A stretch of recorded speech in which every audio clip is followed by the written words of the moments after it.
नमस्कार साथियों, Mahesh Taneja Indian and world history YouTube channel पर एक बार फिर आपका स्वागत है। भारतीय स्वतंत्रता संग्राम में एक महत्वपूर्ण वर्ष 1909 और उसके बाद की घटनाओं के साथ हम आपके सामने उपस्थित हैं।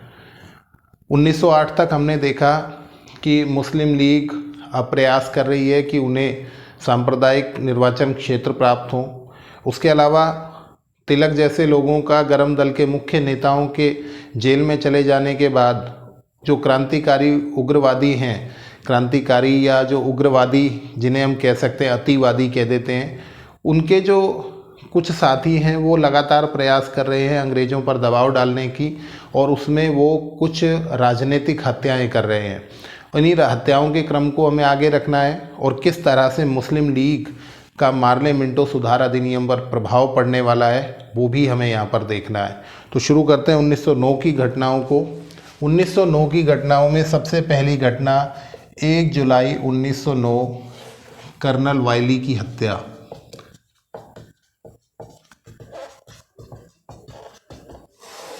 कर्नल वायली की हत्या के संबंध में आपको बताएं, कर्नल वायली कौन थे। तो ये आरंभिक तौर पर उदयपुर के रेजिडेंट थे और बाद में ये भारत सचिव के सलाहकार थे। तो यहाँ पर इनकी दो भूमिकाएं आपको दिखाई दे रही है। इस पहली भूमिका में इन्होंने क्या किया, उदयपुर के रेजिडेंट के रूप में इन्होंने श्यामजी कृष्ण वर्मा, आपको याद होगा श्यामजी कृष्ण वर्मा जिन्होंने इंडिया हाउस की स्थापना की थी लंदन में, और पेरिस में इनकी विशिष्ट भूमिका रही भारतीय स्वतंत्रता संग्राम को प्रमोट करने में। तो श्यामजी कृष्ण वर्मा जब भारत में थे तो यहाँ उदयपुर के रेजिडेंट के रूप में वायली ने इन्हें बहुत प्रताड़ित किया था, और इस वजह से इंडिया हाउस के एक महत्वपूर्ण सदस्य मदन लाल धिंगड़ा ने इनकी हत्या कर दी। मदन लाल धिंगड़ा ने हत्या कर दी। किसकी? वायली की हत्या कर दी। तो ये आपको ध्यान रखना है, इसका कारण भी आपको पता होना चाहिए, क्योंकि श्यामजी कृष्ण वर्मा इंडिया हाउस के प्रमुख थे, और इंडिया हाउस के प्रमुख के रूप में जाने से पहले जब वो भारत में थे तो उदयपुर के रेजिडेंट के रूप में वायली ने उन्हें प्रताड़ित किया था, और इस वजह से इंडिया हाउस के एक महत्वपूर्ण सदस्य मदन लाल धिंगड़ा ने इनकी हत्या कर दी, वायली की हत्या कर दी। और यहाँ पर निश्चित है कि मदन लाल धिंगड़ा को मृत्युदंड दिया गया, उन्हें फांसी की सजा दे दी गई। तो एक महत्वपूर्ण घटना के रूप में ये आपको अतिवादियों का प्रयास देखने को मिलता है। लंदन से ये हत्या कहाँ की गई? तो लंदन में की गई, ये भी आपको महत्वपूर्ण ध्यान रखना है। अब चले आते हैं भारत में, और भारत में भी इसी तरह की एक घटना आपको देखने को मिलती है, जहाँ पर 21 दिसंबर 1909 को जैक्सन की हत्या की गई। जैक्सन कौन थे आपको बताएं? नासिक के डीएम मतलब डिस्ट्रिक्ट मजिस्ट्रेट थे। इन डिस्ट्रिक्ट मजिस्ट्रेट से भी, इनके निर्णयों से भी वहाँ के नासिक के लोग बड़े परेशान थे, और जब परेशान थे तो यहाँ पर अनंत लक्ष्मण कन्हारे ने इनकी हत्या कर दी। इम्पोर्टेंट रहता है, अनंत लक्ष्मण कन्हारे, इन्होंने जैक्सन की हत्या कर दी। और जब जैक्सन की हत्या कर दी गई तो निश्चित रूप से इन्हें भी फांसी की सज़ा दी जाएगी। इसके लिए नासिक षड्यंत्र केस चलाया गया, और नासिक षड्यंत्र केस के तहत 3 लोगों को फांसी की सज़ा हुई, जिसमें से एक नाम आपके सामने है, अनंत लक्ष्मण कन्हारे, जो हत्या के मुख्य आरोपी थे, उनको फांसी की सज़ा दी गई। इसके अलावा 2 नाम आपको और भी याद रखने हैं, विनायक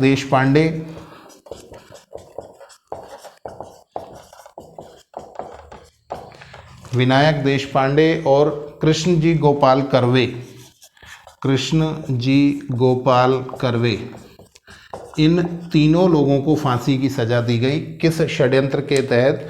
नासिक षड्यंत्र के तहत, और जैक्सन की हत्या का जो प्रयास था उसके लिए इन तीनों को फांसी की सज़ा दी गई। तो ये घटना भी 1909 से ही रिलेटेड है, इसका भी आपको मुख्य रूप से ध्यान रखना है। अनंत लक्ष्मण कन्हारे का नाम मुख्य रूप से एग्जाम में पूछा जाता है। चलते हैं, 1909 में ही आया मार्ले मिंटो सुधार अधिनियम, और इस मार्ले मिंटो सुधार अधिनियम में किसे क्या मिला की बात कर लेते हैं। देखिए, बहुत ज़्यादा डेप्थ में इसे नहीं लेकर जाएंगे, क्योंकि जो संवैधानिक विकास हम लोग पढ़ेंगे तो वहाँ पर डिटेल करेंगे। फिर भी मार्ले मिंटो सुधार अधिनियम की कुछ बातें जो हमारे स्वतंत्रता संग्राम को टच करेंगी उसे यहाँ पर डिस्कस कर लेते हैं। मार्ले मिंटो सुधार अधिनियम 1909। देखिए यहाँ पर आपको पहले तो इनका नाम से पता होना चाहिए कि जॉन मार्ले जो हैं यहाँ पर भारत सचिव हैं। यहाँ बिल्कुल स्पष्ट कर लीजिए। मॉन्टेग्यू चेम्सफोर्ड सुधार अधिनियम जब आप पढ़ेंगे तो जो पहले नाम होगा वो भारत सचिव का होगा, बाद में जो नाम होगा वो वायसराय का होगा। यहाँ पर जो वायसराय हैं वो हैं मिंटो सेकेंड, ठीक है, मिंटो सेकेंड है ये, इनका भी ध्यान रखना है आपको। मार्ले भारत सचिव है और मिंटो वायसराय है। इन लोगों ने मार्ले मिंटो सुधार अधिनियम प्रस्तुत किया और इस मार्ले मिंटो सुधार अधिनियम की कुछ बातों को यहाँ हम डिस्कस कर लेते हैं। सबसे पहले तो इन्होंने मुसलमानों की उस मांग को मान लिया और सांप्रदायिक निर्वाचन प्रणाली की शुरुआत कर दी। सांप्रदायिक निर्वाचन प्रणाली का मतलब ये कि अब मुसलमानों को भी भारत में चुनाव जीतने का मौका मिलेगा, और मौका इस तरह से मिलेगा कि कुछ क्षेत्र मुसलमानों को सेपरेट दे दिए जाएंगे जहां पर मुस्लिम कैंडिडेट ही चुनाव लड़ पाएंगे और जीत पाएंगे। ठीक है, तो सांप्रदायिक निर्वाचन क्षेत्र प्रदान कर दिए गए और इस सांप्रदायिक निर्वाचन प्रणाली की शुरुआत 1909 के मार्ले मिंटो सुधार अधिनियम से हो गई। अब इसके अलावा क्या किया गया तो आपको बताएं, गवर्नर जनरल की जो कार्यकारिणी थी, गवर्नर जनरल की कार्यकारिणी में पहली बार एक भारतीय सदस्य को स्थान दिया गया, सत्येंद्र प्रसाद सिन्हा, इन्हें स्थान दिया गया। ये एक बहुत बड़ा मुद्दा है यहाँ पर। इसके अलावा जो केंद्रीय विधायिका थी उसका विस्तार कर दिया गया। यहाँ पर भारतीयों को कुछ अधिकार मिले हैं। कैसे अधिकार मिले हैं? एक तो इन्हें बजट पर मतदान का अधिकार प्राप्त हुआ, और इसके अलावा मैं यदि ये कहूँ कि इन्हें पूरक प्रश्न पूछने का भी अधिकार प्राप्त हुआ। तो पूरक प्रश्न पूछने का अधिकार इससे पहले नहीं था, हालांकि अब भी अंग्रेज जवाब देने के लिए बाध्य नहीं है, फिर भी पूरक प्रश्न पूछने का अधिकार पहली बार कब मिला? तो 1909 के अधिनियम से मिला। और कहा यह जाता है, एक इम्पोर्टेंट क्वेश्चन यहाँ से बनता है कि पहली बार भारतीयों को किस अधिनियम के द्वारा भारतीयों को पहली बार प्रशासनिक और विधि निर्माण दोनों में अधिकार प्राप्त हुआ? विधि निर्माण और प्रशासन, ये प्रश्न है बहुत इम्पोर्टेंट। पहली बार किस अधिनियम के द्वारा भारतीयों को विधि निर्माण और प्रशासन दोनों में भूमिका प्राप्त हुई? तो वो होगा 1909 का मार्ले मिंटो सुधार अधिनियम। ठीक है, अब इसमें हम डिस्कस कर लेते हैं। बहुत इम्पोर्टेंट जो मुद्दा है हमारा वो सांप्रदायिक निर्वाचन प्रणाली का है। भारत के विभाजन को जब हम डिस्कस करते हैं तो वहाँ पर हम लोग बहुत सारे कारणों को ढूंढते हैं, जिन कारणों की वजह से भारत बाद में जाकर 2 राष्ट्रों में विभाजित हो गया। उसमें बंगाल का विभाजन एक पहला प्रयास दिखाई देता है, और उसके बाद दूसरा प्रयास अंग्रेजों के द्वारा जो था वो सांप्रदायिक निर्वाचन प्रणाली की शुरुआत। इस सांप्रदायिक निर्वाचन प्रणाली के संबंध में अंग्रेजों की राय क्या है? तो जॉन मार्ले ने, भारत सचिव ने मिंटो को पत्र लिखा, उसमें लिखा हम नागदंत बो रहे हैं जिसकी फसल कड़वी होगी, और भारतीयों को उत्तरदायी शासन मिलने के संबंध में यहाँ पर यदि इस प्रावधान में कुछ भी होगा तो ऐसा कोई प्रस्ताव हम लागू नहीं करेंगे।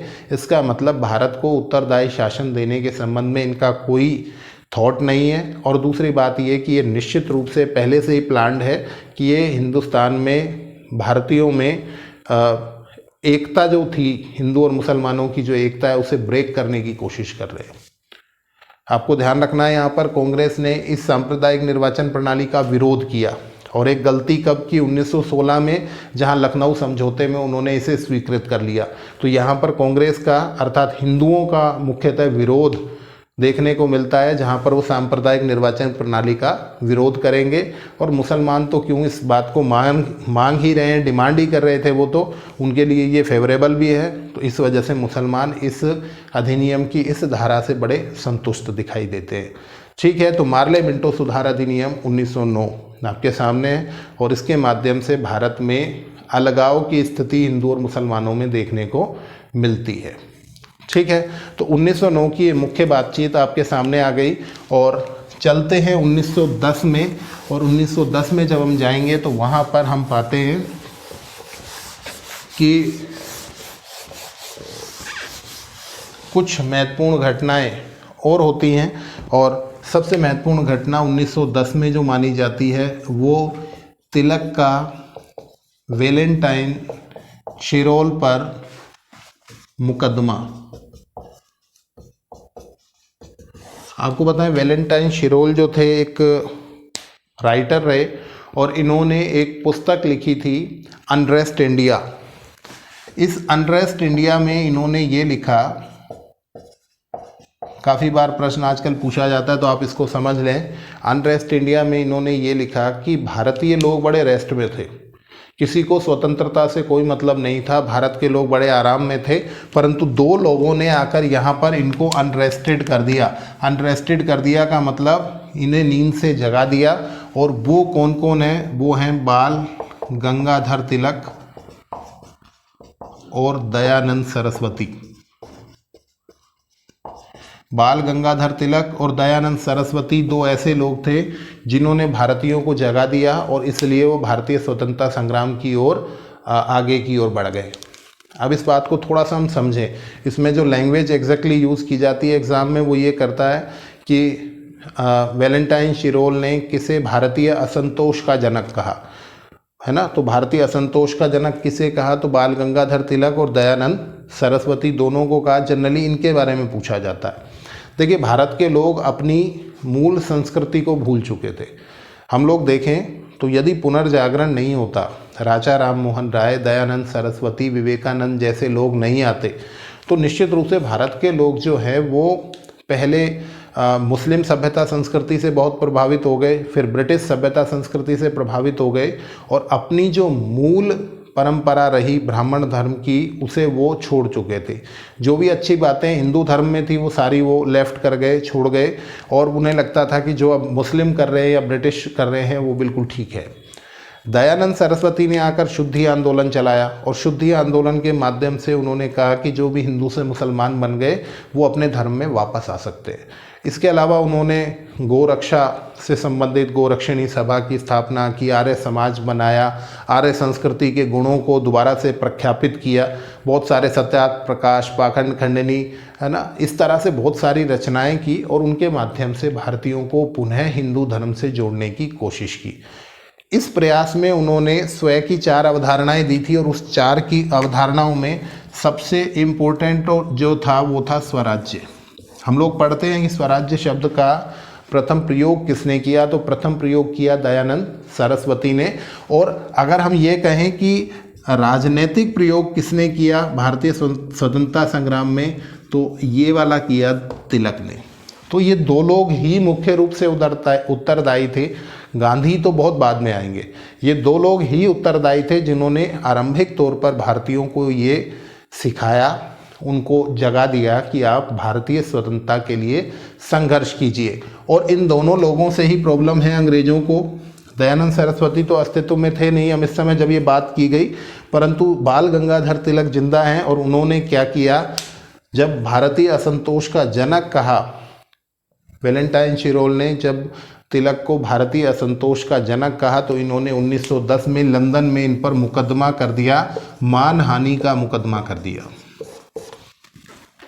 ठीक है, तो ये भी प्रश्न पूछा जाता है और ये फैक्ट भी आपसे पूछे जाते हैं। तो यहाँ तिलक की वहाँ पर कंसंट्रेशन की वजह से भारतीय स्वतंत्रता संग्राम से एक कट ऑफ दिखाई देता है, जहाँ से वो भारत से एक बार डिटैच हो जाएंगे, वो भारतीय स्वतंत्रता संग्राम में मुख्य भूमिका नहीं निभा पाएंगे। ये आपको ध्यान रखना, ठीक है। और 1910 की ही एक और महत्वपूर्ण घटना है हावड़ा षड्यंत्र केस।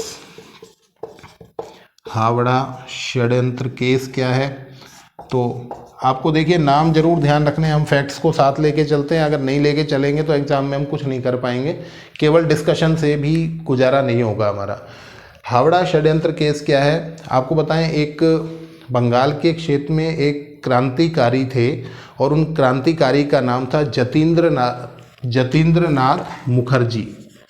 जतीन्द्र नाथ मुखर्जी, और इन्हीं को कहा जाता है बाघा जतिन के नाम से, बाघा जतिन के नाम से इन्हें जाना जाता। ठीक है, इन्होंने यूँ कहिए कि ब्रिटिश सरकार के नाक में दम कर रखा था और इन पर बहुत नियंत्रण स्थापित करने की कोशिश की गई और उसी नियंत्रण के तहत इन पर एक केस चलाया गया था, हावड़ा षड्यंत्र केस। और इन पर इल्ज़ाम लगाया गया था कि इन्होंने डिप्टी सुपरिटेंडेंट जो थे उनकी हत्या कर दी। डिप्टी सुपरिटेंडेंट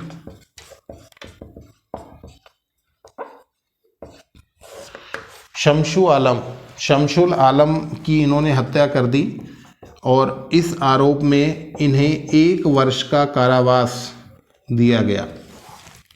बिल्कुल स्पष्ट कर लीजिए, जतीन्द्र नाथ मुखर्जी बंगाल के क्षेत्र में एक प्रसिद्ध क्रांतिकारी थे। इन्हें बाघा जतिन के नाम से जाना जाता है और इन्होंने डिप्टी सुपरिटेंडेंट शमशुल आलम की हत्या कर दी और इस वजह से इन्हें 1 वर्ष का कारावास दिया गया। और ये कारावास किस केस के तहत दिया गया? तो हावड़ा षड्यंत्र केस के नाम से इसे जाना जाता है। हमसे कई बार ये पूछा जाता है, नासिक षड्यंत्र केस में किसे फांसी की सज़ा हुई, इस तरह के क्वेश्चन हमसे पूछे जाएंगे। तो हावड़ा षड्यंत्र केस के तहत बाघा जतिन को नियंत्रित करने की कोशिश की गई। हालांकि वापस आकर भी इन्होंने बहुत सारे प्रयास लगातार किए और अंग्रेज़ों को बहुत परेशान किया और इसी परेशानी के बाद 1915 में इनका समर्पण होता है बालासोर उड़ीसा में अंग्रेज़ों के साथ मुठभेड़ में इनकी मौत हो गई। परंतु जब तक रहे तब तक इन्होंने क्रांतिकारी, जिसे कहते हैं क्रांतिकारी स्वतंत्रता संग्राम को बहुत गति दी और बंगाल के क्षेत्र में अपनी मुख्य भूमिका को निभाया। ठीक है, तो हावड़ा षड्यंत्र केस से संबंधित ये कुछ फैक्ट्स भी आपको यहाँ पर समाहित कर लेने हैं। अब चलते हैं 1911 में, और 1911 में जो सबसे महत्वपूर्ण विषय है वो है जॉर्ज पंचम की भारत यात्रा। 1911 जॉर्ज पंचम जो इस समय ब्रिटिश शासक थे, उनकी भारत यात्रा, जॉर्ज पंचम की भारत यात्रा,